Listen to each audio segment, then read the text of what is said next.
No, it's coming out this Friday, big Stephen King novel. And I guess in some other Stephen King news, we have, I believe, he got back the rights, the film rights, because back in the 80s, he sold off a lot of the rights to his books. Yeah. But now he's retaining some of that back. And I guess some of the ones that he got back were The Dead Zone, Cujo, Creepshow, Children of the Corn, Cat's Eye, and Firestarter.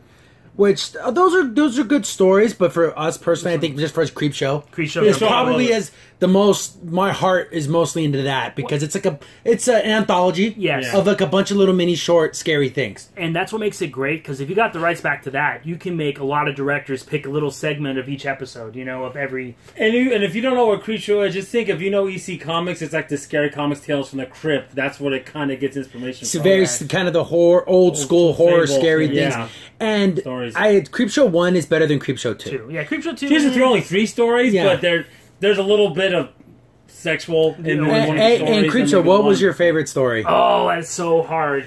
I think the box under the stairs is with that monster. Because it's like, what the heck is this thing? Like, it's been in there since like the 20s and it's still alive. Like, what some type of werewolf monster thing? My favorite one is the one where the Nielsen character, he played the airplane. Oh yeah, he kills his girlfriend, his wife, and her lover, and by putting them sticking them in sandalene to tides drown him, they come back to life and he put him in that situation. It's what makes it so great is you see him play like this evil dude. He's normally a super funny comedian, and you're kind of almost think like, is something funny gonna happen? No, he's just an evil man. Exactly. He does the funny funny bit, but it's more psychotic. Yeah, it's like evil. And then when I explain how he killed them by burying their neck, he killed her first and recorded her, and then have him in the water and put the TV set near him so he could watch her die as he. Yeah, he's an evil dude. Yeah, super evil. Or what about the meteorite? Oh, that is more funny. It's funny. It's funny because it's Stephen King playing that character. For some reason, Stephen King can play a hillbilly so well. Oh, very funny. He must have been a hillbilly in a previous life because he plays it so convincingly. And if you think he only could do it one time, in Creepshow 2, he also plays it too. When this hitchhiker lady, the hitchhiker hits the hitchhiker, the guy who was driving, ride, he played a bumpkin in that too. Yeah, he's getting the flares. Well, what's this? Oh, he's just that kind of idiot guy. He could do it so well. And, I think all the stories are great, but I like this. And then what about of course, they had the. Basically, it was a story about a guy who was racist, but he was scared of bugs. But he considered like his maids and everything to be like those bugs. And then if you're scared of cockroaches stuff like that, it's pretty gross. The stuff in that episode is like, I don't like it. Oddly enough, the one that I liked the most was actually in Creepshow 2, the Native American one. That was a cool one too. I really liked that one. It came back and it got him. Yeah, because it was basically the episode. The Native American youth were kind of disrespecting the old ways, and they ended up killing the shopkeeper that really helped out the people a lot. He stayed in the town just for the Native Americans to help them buy stuff and grow their. Yeah, he was like the general store. Yeah, and so they had this totem pole that had the Native American. He came to life. They came back. Well, he's like those, in the smoke shops you'd have the Indian statue, the big one. That's what it was basically. And exactly, and he came to life to kind of defend Avenge honor. that guy who helped them. Yeah. And you could tell Native and me M15 both like the revenge stories. Yes, exactly. Because what about the Blob one? Oh, Remember Blob they were one. Stuck on that raft. Yeah. All I gotta say, that stupid kid, just keep running. Don't stop. Don't gloat. I would have booked it. And then in perfect EC fashion, then they show a sign, don't go in, there's a monster in there. Perfect horror movie. Warning. It's off to the side with some weeds where you couldn't see it. And all these stories are, I'm going to say, bookended with like a little boy reading a comic. Yeah. So it's like the old school comic. There's like a little background story. Yeah, and especially in the first one, you have a Crypt Keeper. Yeah. That kind of looks in the homage to the Crypt Keeper. He's the storyteller letting you know these creepy tales. Maybe he's more of the gatekeeper because there's 3 different ones in the original EC Comics. But that's a... But I kind of like the idea that Creepshow's back in his hands because then you can get him, like Eli Roth, and a couple of these bigger, scary guys. Sam Raimi could probably love to do something like that. Because you give Del Toro, would be great to see him do one. Oh, it'd be amazing. Because you can get these really cool, creative directors saying, hey, you got 17 minutes to make a mini movie. Oh, cool. I don't have to worry about setup or anything. I can go straight for the story I want to tell. And you can make it a little more kid or silly, or in the way of meaning the setup doesn't have to be. Yeah, it doesn't have to make it completely 100% sense. And also, in all these other movies, for me personally, I like The Dead Zone a lot. I think it's a good movie. It's not scary, though. It's not scary. It's more like, he had to do what he had to do in the end to save the country, to save the world, basically. Yeah. So, I mean, if you watch it, it's pretty good. I mean, it's about a guy who ends up, he can see the future by touching your hand. Yeah. He sees one politician becomes president. I know, I'm just saying this because this is what the story says.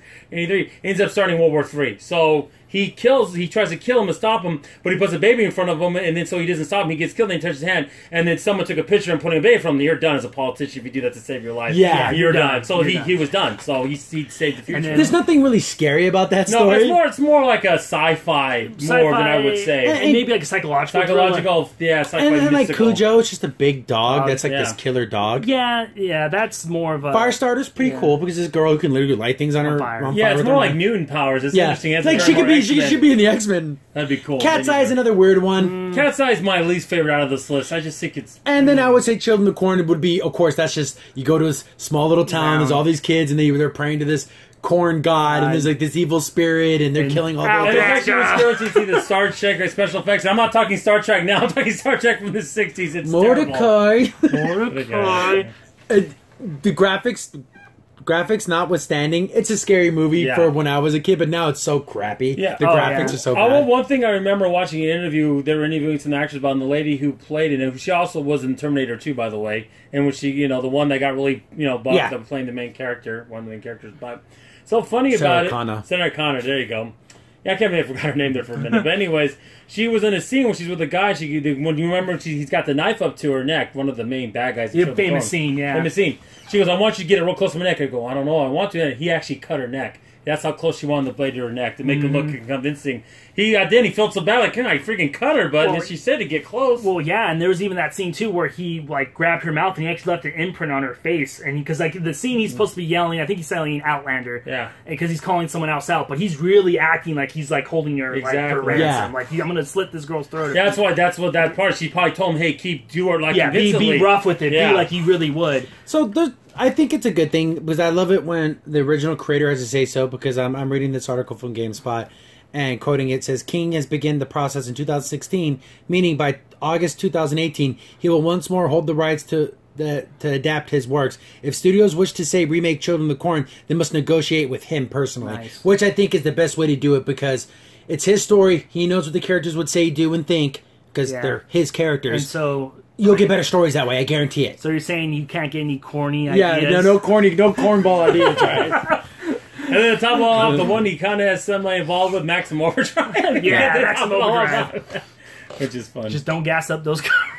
Like they did, which is so stupid. Why would you do that? Just let them die. That happens. A comet hits the Earth, and all these machines become sentient. It's so and they stupid. all turn evil for some reason. Yeah, because machines hate us. Yeah, right.